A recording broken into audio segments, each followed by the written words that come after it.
यथावकाश सागरचं लग्न ठरलं. अगदी मनाप्रमाणे आयुष्याची जोडीदार मिळाली. इंजिनियर होती. एकंदरीत काय, दुधात साखरच. थाटामाटात लग्न पार पडलं. सोन्याच्या पावलाने सून घरी आली.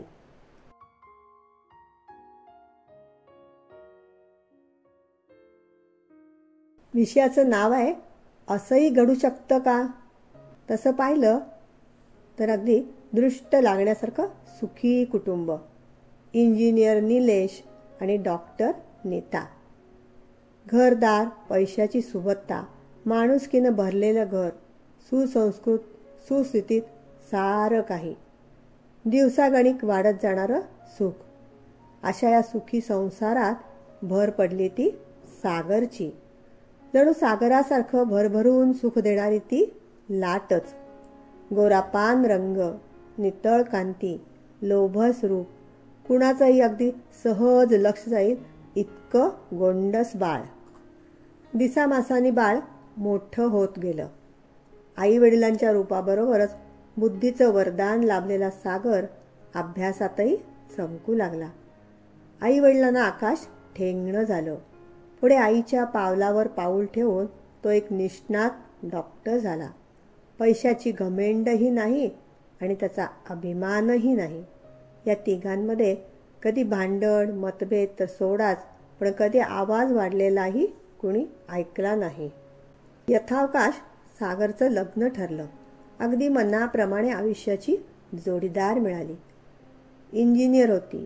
एकंदरीत काय, दुधात साखरच. थाटामाटात लग्न पार पडलं. सोन्याच्या पावलाने सून घरी आली. वयोपरत्वे सागरचे वडील सेवानिवृत्त झाले. आयुष्यभर कष्ट करून सारं काही मिळवलंय याचा आनंद मोठा होता.